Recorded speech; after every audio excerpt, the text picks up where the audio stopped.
Hi, are you considering applying for an EB5 visa? In this video, we're going to go over the 10 steps you need to take to make a successful application. The first step is deciding whether to invest directly or in a regional centre.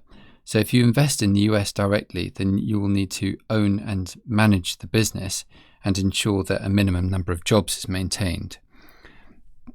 10 jobs have to be maintained, and if the income falls below that level, you may have to let people go, and therefore you won't satisfy the immigration requirements.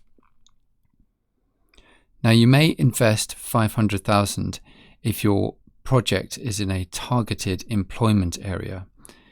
Otherwise, you need to invest £1 million. A targeted employment area is an area where unemployment is at 150% of the national average, or a rural area with a population of 20,000. Having said that, many EB5 projects are in ostensibly lucrative areas, in and around New York, for example.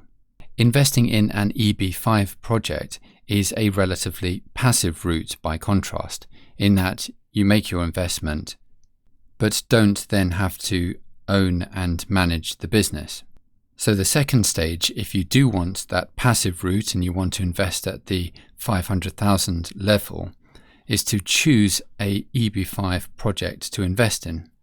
Some of the key considerations in doing this are the asset class, the location, and the rate of return.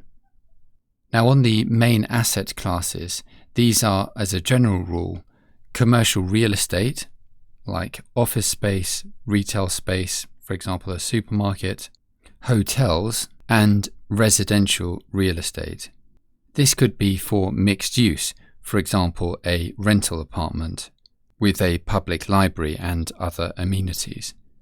Now, the reason these are the main asset classes is that all of these involve a way to create jobs, in these cases in relation to construction. Bear in mind that job creation is at the heart of the EB5 visa route. You've got to show that you can create and maintain 10 jobs. Location and rate of return are important. On the rate of return, there are many different options. Rate of return isn't often the primary factor in choice of investment. The primary factor is the viability of the EB5 project.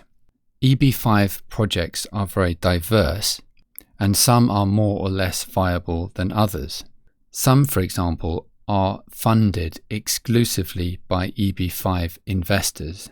Depending on your appetite for risk, you may not wish to go for such a project. If, for example, any of the other EB5 investors decide to pull out and the project company becomes insolvent, that may mean that all applicants who have invested in that project will not be able to meet their immigration conditions. Whereas if there's other funding in place so that the EB5 project going ahead is not contingent and dependent on the EB5 investments exclusively, that can present a better course. Location is often another very important factor. It's important to ensure that if you are claiming that the area in which you're making an investment is a targeted employment area, that is supported by thorough evidence. So if it's claimed that the unemployment rate is at over 150% of the national average, there's got to be proof of that. This proof normally comes in the form of an economist's report, so don't necessarily take that assertion for granted. The third stage is to start preparing the relevant documents. By this stage, stage 3, you have already decided whether you're going to invest directly or in a regional centre. If you've decided to invest in a regional centre and you've chosen an EB5 project that suits your objectives and risk profile, then at that point we prepare a document regarding the source and path of funds. This is the I-526, which we prepare for you with our US attorney. This document deals with the source of your funds so where your funds are coming from, and it also deals with the project you propose to invest in. Now, I mentioned there are different kinds of EB5 projects. Some projects are what's known as exemplar approved projects. I work with the EB5 regulator or broker-dealer, which has a number of exemplar approved projects for you to choose from.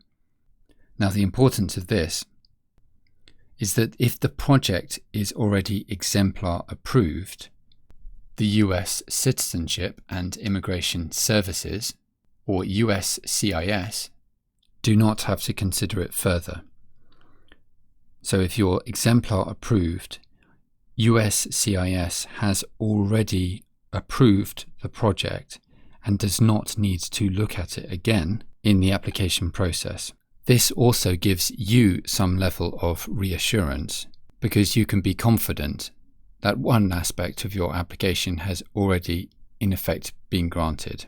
Your chosen EB5 project has already been pre-approved because it's exemplar approved.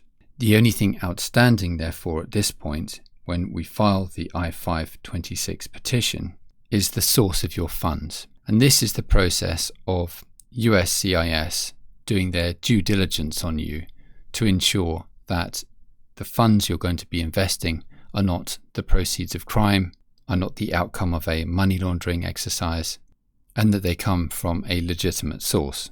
This may be the result of a property sold by you, or invoices from your business, or other earnings. So the application process normally takes 22 months if your project is not exemplar approved. However, if you go through us and the project is exemplar approved, the process will take less time, typically 11 to 18 months. And in that time, USCIS will scrutinize the source of your funds. The next stage, stage 7, is that the I-526 is approved. Now, at this point, you will need to have placed your funds in escrow in an account where those funds are only released if your application is approved.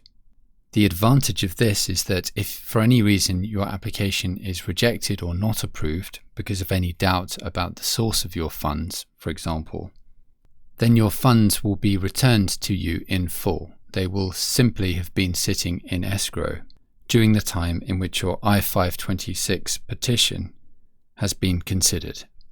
We now come to stage 8. Although your petition has been granted, you still need to be interviewed. The purpose of the interview is, among other things, to ensure that you have, for example, no extreme beliefs, etc. And at that point, your conditional green card is issued to you. The conditional green card is granted and lasts for 2 years. The main conditions are that you create and maintain 10 jobs, and that your capital that's been invested remains at risk. In other words, it hasn't been parked in a bank account or in some form of security. It was used to construct the project. The last stage, stage 10, is 2 years later, at which point you can apply for your green card. So those are the 10 steps you need to take to make a successful application under the EB5 route. If you have any questions for me about the process, you can either drop me a question in the comments below, or you can contact me on the contact details below, either WhatsApp, Skype Messenger, or drop me an email. This video is part of a series on how to access the US for investment and business and the different visa routes available to you. You can check out 2 of my other videos here about how you can achieve that and the different options available to you. With my Reach Abroad US service, I help clients access the US for investment and business. So if you have any questions, please do get in touch. You can subscribe and click the notification bell if you'd like the rest of the videos in this series. Thanks for watching, and I look forward to hearing from you.